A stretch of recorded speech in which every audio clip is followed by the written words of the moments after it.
मान्छेहरू भन्ने गर्थे एआईले दुनियाँ बदल्दैछ, संसार बदल्दैछ। मैले सोचेँ साइन्स, टेक्नोलोजी एक्सेट्रा एक्सेट्रा। तर नेपालमा एआईले के बदलिरहेको छ तपाईँलाई थाहा छ? नेपालमा एआईले हुँदैछ भैँसीलाई बोल्न सिकाउँदैछ, कुकुरलाई नाच्न सिकाउँदैछ। विदेशमा एआईको मद्दतले रोबोट बनाउँछन्, रकेट बनाउँछन्। अनि नेपालमा ब्रो यो केटी लोयल छ कि छैन? अरूले एआईबाट कोडिङ सिकिरहेछन्। अनि नेपालमा मेरो एक्सलाई जलाउने खालको स्टेटस भन, स्टोरी भन। एआईले दुनियाँ अटोमेट गर्न खोज्दैछ। अनि नेपालीहरूले चाहिँ पासपोर्टको फोटो ह्यान्डसम बनाउने तरिका कसरी भनेर च्याट जिपीटीलाई सोधिरहेछ। जापानमा एआईले रोबोट बनाउँदैछ अरे। अनि नेपालमा चाहिँ एआईले भैँसी नचाउँदैछ।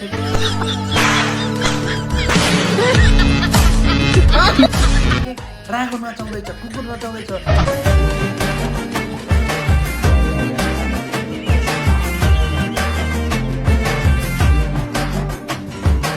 बिरालो नचाउँदैछ, ऱ्याप हान्दैछ भैँसीले। नेपालमा चाहिँ त्यस्तो गरिरहेछन्। अरू देशमा मान्छेले एआईको मद्दत गरेर सेटअपहरू स्ट्याक बिल्ड गरिरहेको छन्। अनि नेपालमा चाहिँ यो केटीले मलाई रिप्लाई किन ढिला गर्यो? शर्म करो, भगवान से डरो। मेरो फ्युचर वाइफ कस्तो होला? यो केटीसँग मेरो बिहे गर्दा हाम्रो बच्चा कस्तो निस्केला? चाहिने कुरो भन्दा पनि के मतलब बेवकुफी मात्रै कहाँ आउँछ यस्तो दिमाग? मैले त दङ्ग पर्छु भने अझै त्यो पनि टिकटकमा हालेर हुन्छ कि प्रम्प्ट सहित देखाएर। अगाडि चाहिँ पोस्ट हाल्छ अनि पछाडिपट्टि त्यसको प्रम्प्ट देखाइरहेको हुन्छ। यस्तो यस्तो हाल्यो भनेर लाग्छ कि उनीहरू त मतलब मासमा पुगेर आइसके जस्तो। अरू देशमा मान्छेले एआईको प्रयोग गरेर मेडिसिनहरू बनाउन, रिसर्चहरू गर्न प्रयोग गर्छन्। अनि नेपालीले चाहिँ च्याट जिपीटीलाई सोधिरहेको हुन्छन् रक्सी खाएर भोलिपल्ट ह्याङओभर उतार्ने सबैभन्दा सजिलो उपाय के होला भनेर। अरू देशमा मान्छेले एआई प्रयोग गर्छन् साइबर सेक्युरिटीको लागि। अनि नेपालमा के गर्छन्, मेरो यो टिकटक भाइरल किन भएन, मेरो यो भिडियो भाइरल किन भएन, मेरो युट्युब भाइरल किन भएन, त्यो लागि च्याट जिपीटी प्रयोग गरिरहेको तरिका हो। एआईले फ्युचर चेन्ज गर्दैछ। तर हामी चाहिँ एआईमा चाहिँ हाम्रो राशिफल हेर्छौँ। आज फलानु राशिको राशिफल कस्तो रहेको छ, आज मैले चाहिँ कस्तो लुगा लाउँदा चाहिँ मलाई भाग्य हुन्छ, कुन नम्बरमा चिट्टा काट्दा यो हुन्छ भनेर मान्छेले एआईलाई सोधिरहेछन्। हाम्रो देशमा लिटरली नेपालमा विदेशमा बस्ने मान्छेहरूले एआईको युज गरेर मिलियन्स अफ पैसा कमाइरहन्।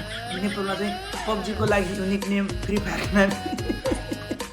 फायरको युनिक नेम, सिओसीको, कल अफ ड्युटीको युनिक नेम च्याटिङलाई सोधेर बसिरहन्। अनि देश विकास भएन भने हुन्छ। अरू देशमा एआईको प्रयोग गरेर इन्जिनियरहरू फ्युचर बनाउँछन्। हाम्रो देशमा मेरो क्रसलाई कसरी पट्याउने, ब्रेकअप मेसेज कसरी लेख्ने, बर्थडे उसको लागि मेसेज कसरी लेख्ने, यी सानोतिनो कुरा मात्र के? सानोतिनो कुरा त रक्सी खाएर घर जाँदा बाले खाना पाउने गर्न के गर्नुपर्छ? आज रक्सी खायो भोलि बिहान उठ्दाखेरि टाउको नदुख्ने के खानुपर्छ?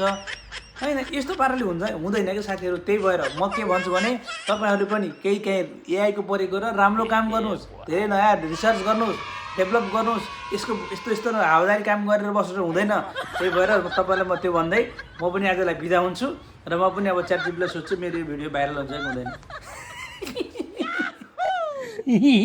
तेरी माँ बहुत वाला